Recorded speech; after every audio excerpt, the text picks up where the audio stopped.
ఇందులోనే ఇదే max BN pharma కంపెనీలో ఇంకొక ఆయన ఉన్నాడు డైరెక్టర్. ఆయన పేరు అన్నం శరత్. ఈ అన్నం శరత్ అన్నట్టు అనేది కూడా ఇంట్రెస్టింగ్ ఇది ఉన్నది. మ్యాక్స్ బిఎన్ ఫార్మా కంపెనీ ఏమో వాళ్ళ అల్లుడు గారిది. అందులోనే ఇంకొక ఆయన ఉన్నాడు అన్నం శరత్. అన్నం శరత్ ఎవరు అంటే సహృదయ హెల్త్ కేర్ ప్రైవేట్ లిమిటెడ్ అనే కంపెనీలో కూడా ఆయన డైరెక్టర్. సహృదయ health care. ఆ సహృదయ హెల్త్ కేర్ అన్నం శరత్ ఎవరంటే ఒక గీన ముఖ్యమంత్రి పక్కన నిలబడ్డా. ఆయన ముఖ్యమంత్రి పక్కన నిలబడ్డాడు. ముఖ్యమంత్రి గారు మొన్న మెడికవర్ అనే ఒక హాస్పిటల్ ప్రారంభోత్సవానికి వరంగల్కు ప్రత్యేకంగా పోయినారు. వరంగల్ ఎంజీఎం హాస్పిటల్కి పోలేదు. వరంగల్లో రైతులు పత్తి కొంటలేకపోతే పత్తి రైతులు ఏడుస్తుంటే అక్కడ పోలేదు. వరంగల్ ఎంజీఎం హాస్పిటల్లో 6 గంటల కరెంటు పోతే పట్టించుకోలేదు.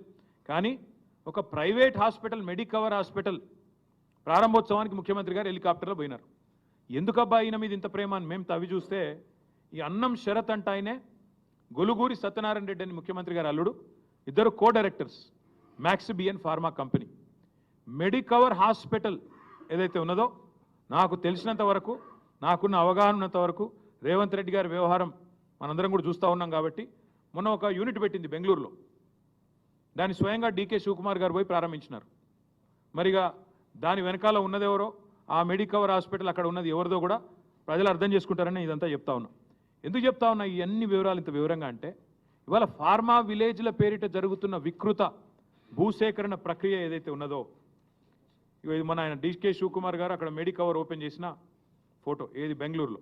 మళ్ళీ అక్కడ ఇదే అన్నం షరతు, ఇక మిగతా వాళ్ళు, ఇక మీకు అర్థమై ఉంటుంది కథ అంతా కూడా ఏం జరుగుతూ ఉంది. Medicover hospital, max BN pharma, ఎందుకు ఫార్మా విలేజీలు, ఎందుకు ఉన్న ఫార్మాసిటీ రద్దు చేసి రాష్ట్రం అంతటా ఫార్మా విలేజ్లు పెట్టాలనే వికృతమైన ఆలోచనలు మీకు అర్థం అయ్యే ఉండాలి. ఇక్కడ ఇంకొక మాట కూడా నేను గుర్తు చేస్తా ఉన్నా మీకు. ఇవాళ విచిత్రం ఏంటంటే ఇదేదో నిన్ననే పుట్టిన సమస్య అన్నట్టు సురేష్ అనే రైతు 7 ఎకరాలు ఆయన పోతా ఉంది. ఆయన ఇన్సిడెంటలీ టీఆర్ఎస్ నాయకుడు. ఎస్, టీఆర్ఎస్ నాయకుడే. ఆయనది కూడా 7 ఎకరాల భూమి పోతుంది. 7 ఎకరాల భూమి పోతుంటే, విలువైన భూమి పోతుంటే ప్రభుత్వం 30-40 లక్షల ఎకరాలు విలువ చేసే భూమిని 3-4 లక్షలకు గుంజుకుంటా అంటే కడుపు మండదా? అడగద్దా? ఆయన ఏమైనా కొట్టిండా? దాడి చేసిండా? మర్యాదగా ఆంగ్లంలో నేను చూసిన మొత్తం వీడియో, ఇక్కడికి వచ్చేమో చూసుకునే వచ్చిన, మర్యాదగా ఆ కలెక్టర్ పేరు ప్రతీక్ జైన్కు తెలుగు వస్తుందో రాదో అన్న ఉద్దేశంతో హిందీలా ఇంగ్లీష్లా సురేష్ మంచిగా సంజాయించి చెప్తున్నాడు. సార్ అట్లా కాదు, ఎట్లా మీరు ఎందుకు తీసుకుంటున్నారు అని సంజాయించి చెప్పిండు తప్ప దాడి చేసిండా?